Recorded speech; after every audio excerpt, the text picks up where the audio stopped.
Hello दोस्तों, welcome back again to Stock Market Prince इस channel पर आप सभी का फिर से एक बार स्वागत है।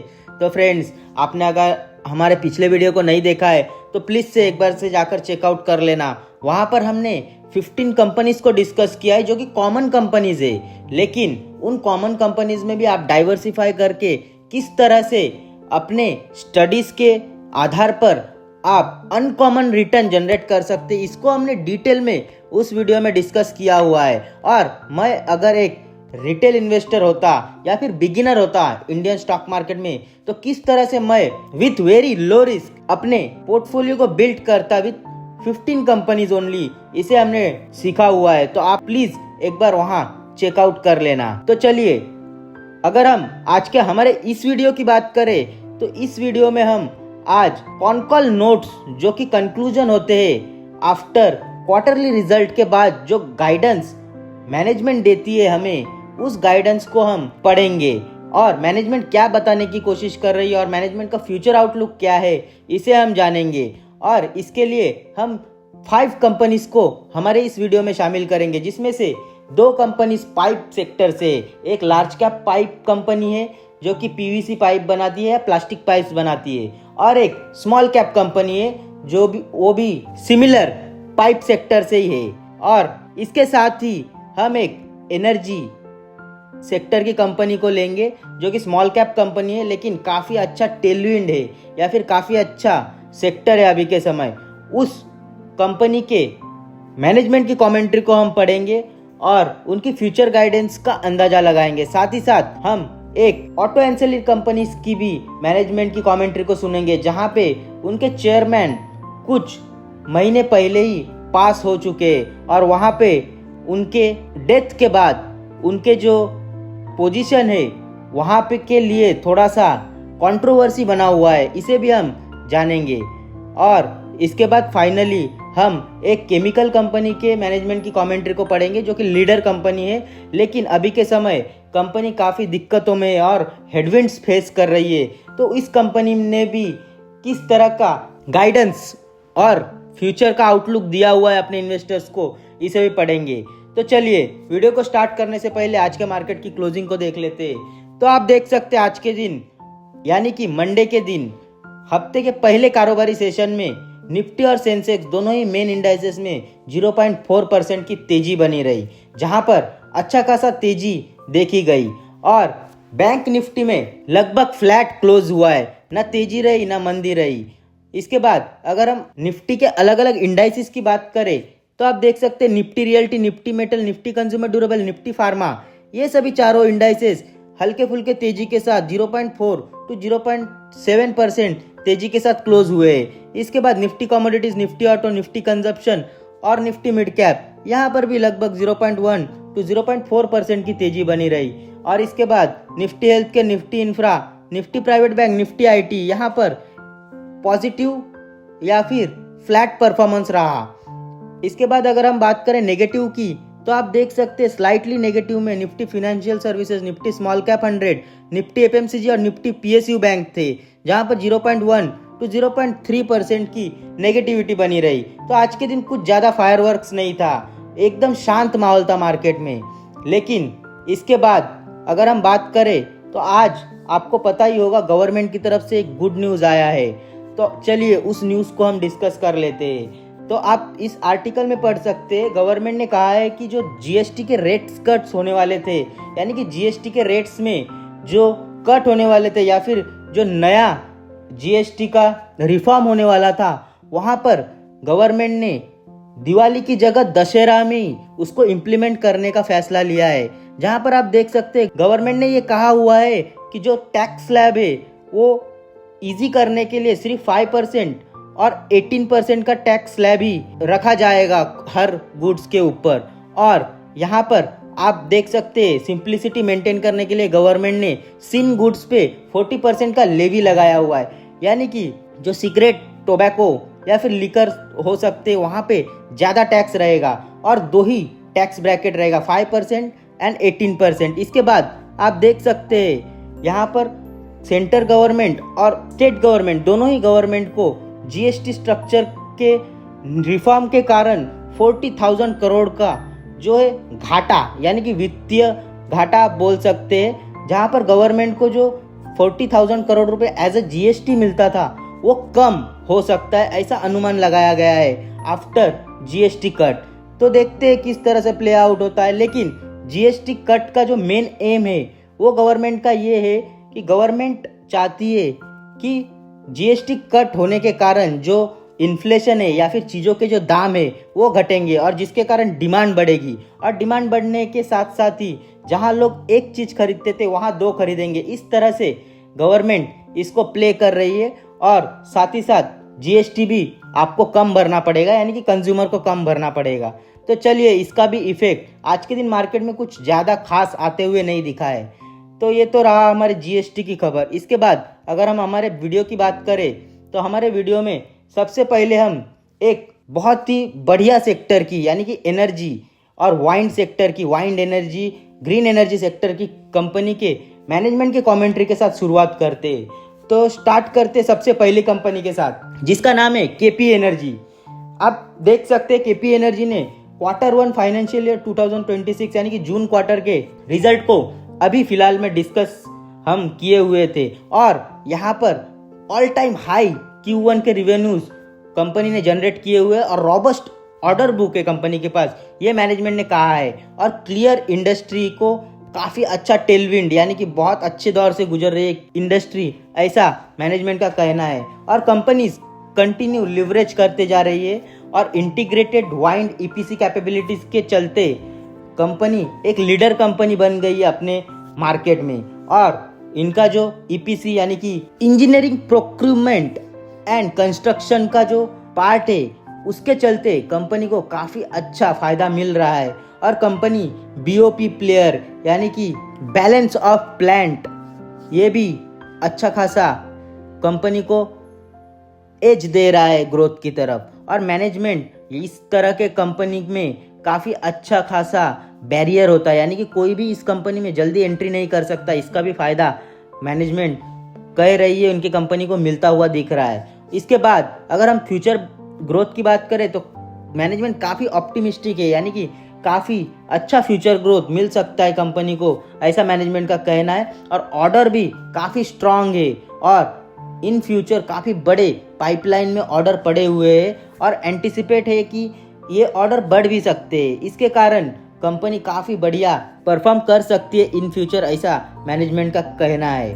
और कंपनी धीरे धीरे अपना खुद का आईपीपी बना रही है, यानी कि कंपनी अभी इंडिपेंडेंट पावर प्रोड्यूसर बन सकती है और उसके तरफ कंपनी ने काफ़ी अच्छे कदम उठाए हुए हैं। इसके लिए इनका जो पोर्टफोलियो ये भी काफ़ी बढ़िया परफॉर्म कर सकता है। इसके बाद कंपनी का कहना है कि ये कंपनी काफ़ी कॉशियस है, यानी कि काफ़ी सतर्क है और कंपनी का जो लिवरेज है और कैपिटल एलोकेशन है इस पे भी कंपनी ने काफ़ी अच्छा ध्यान रखा हुआ है। तो कंपनी की जो कमेंट्री है वो काफ़ी बढ़िया दिखाई दे रही है।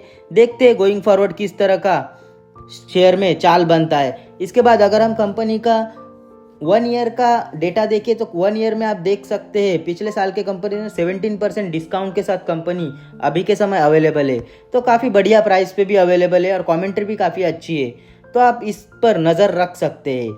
इसके बाद हमारी सेकेंड कंपनी है सोना BLW, और ये कंपनी एक मिड कैप कंपनी है और ऑटो एंसेलरी कंपनी है। काफ़ी बढ़िया कंपनी का प्रदर्शन पिछले कुछ क्वार्टर में या पिछले कुछ सालों में रहा है और काफ़ी नामचीन कंपनी है सोना BLW प्रेसिशन। और इसका अगर हम नोट्स पढ़े तो आप देख सकते हैं Q1 ऑपरेशनली मैनेजमेंट एडमिट कर रही है कि चैलेंजेबल था, और जहां पर कंपनी का जो परफॉर्मेंस था वो थोड़ा डाउन था और उसके पीछे का रीज़न आप देख सकते हैं जियोपॉलिटिकल कारण था या फिर जियोपॉलिटिकल अनसर्टेनिटी थी। इसके कारण कंपनी को काफ़ी सारे चैलेंजेस फेस करने पड़े थे।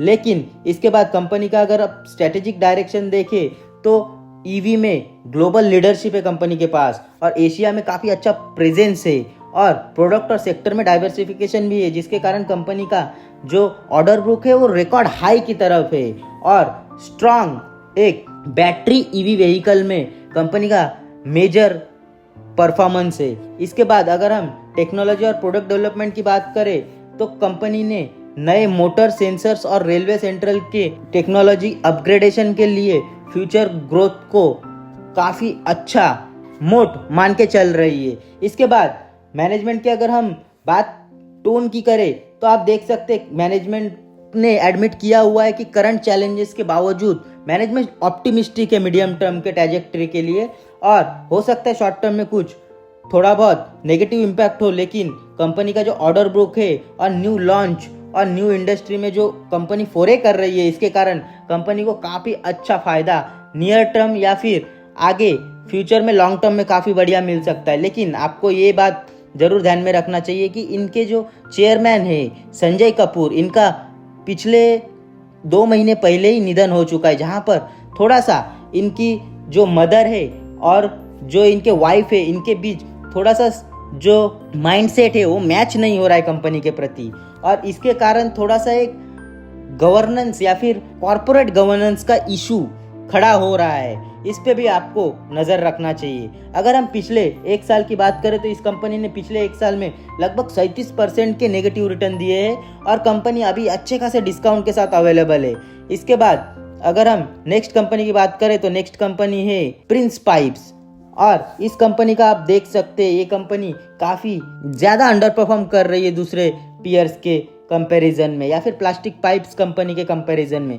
यहाँ पर मैनेजमेंट का आउटलुक आप देख सकते हैं। The company is navigating a challenge in micro and industrial environment with clear focus on operational resilience, यानी कि कंपनी अभी चैलेंज फेस कर रही है मैक्रो में, और लेकिन उसके बावजूद कंपनी का जो क्लियर फोकस है ऑपरेशनल कैपेसिटी के ऊपर है, एक्सपेंशन के ऊपर है और नए नए इनोवेशन के ऊपर है। इसके लिए कंपनी काफ़ी अच्छे तरीके से स्टूड अप है। इसके बाद अगर हम नियर टर्म यानी कि फिलहाल के प्रेशर की बात करें, इसको मैनेजमेंट ने एडमिट किया हुआ है, लेकिन इसके बाद कंपनी का जो गाइडेंस है आप देख सकते हैं लगभग 12% से एबिटा कंपनी जनरेट करेगी अगले 2 क्वार्टर बाद, यानी कि 12% का एबिटा मार्जिन कंपनी ने अपने इन्वेस्टर्स को बताया हुआ है, यानी कि अच्छा खासा इम्प्रूवमेंट अभी एबिटा मार्जिन में आ सकता है, ऐसा मैनेजमेंट का कहना है।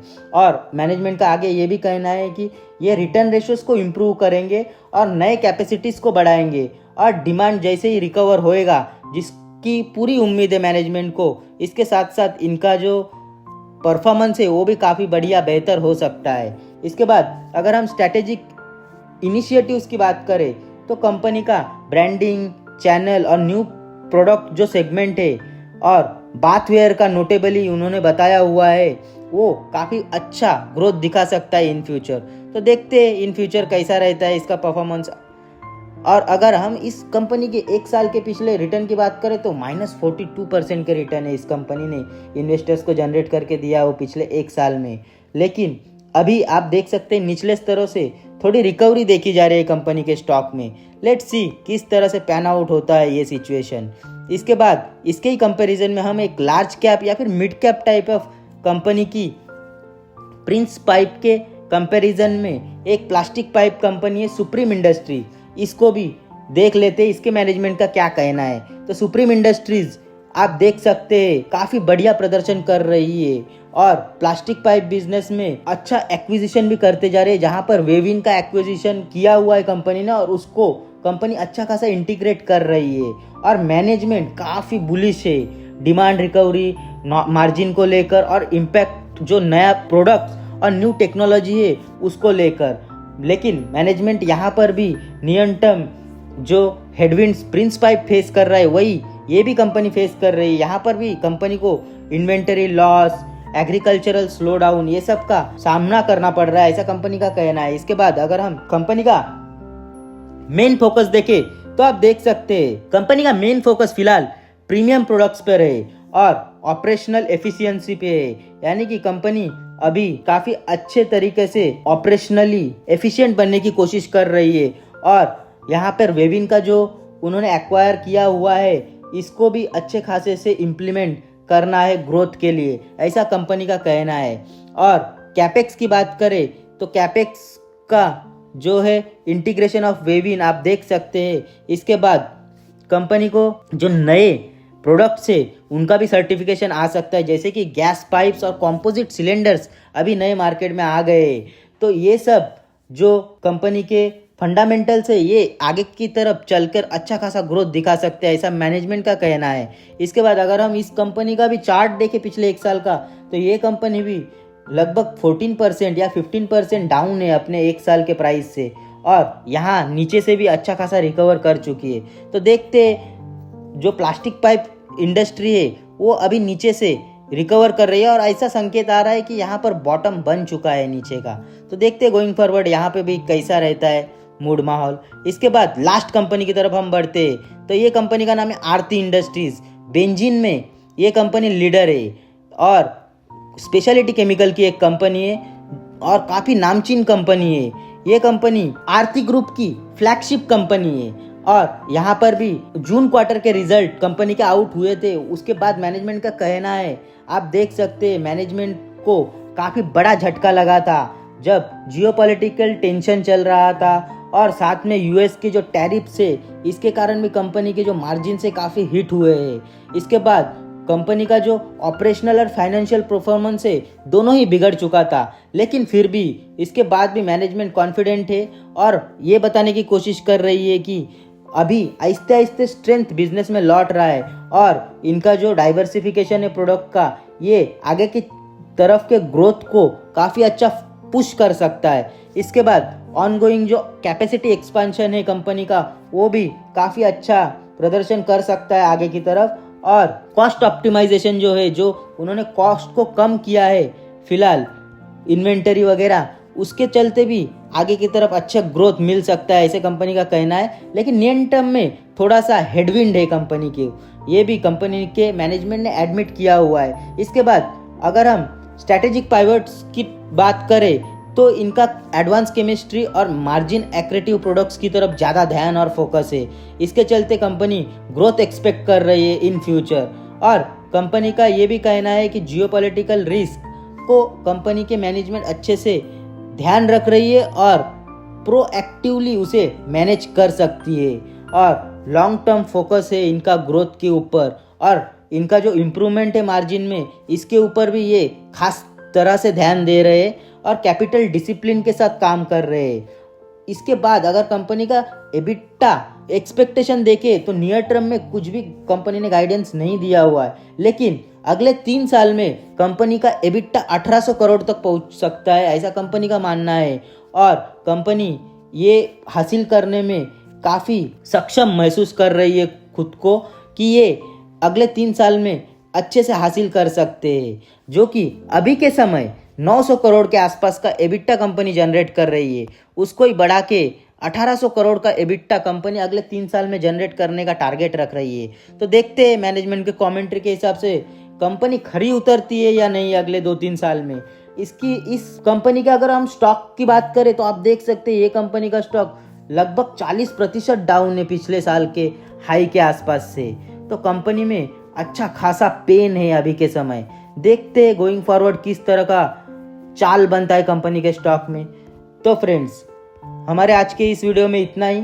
मिलते हैं नेक्स्ट वीडियो में किसी न्यू न्यूज़ या न्यू कंक्लूजन के साथ या न्यू मैनेजमेंट के कमेंट्री के साथ। तब तक के लिए सी यू, बाय बाय, जय हिंद।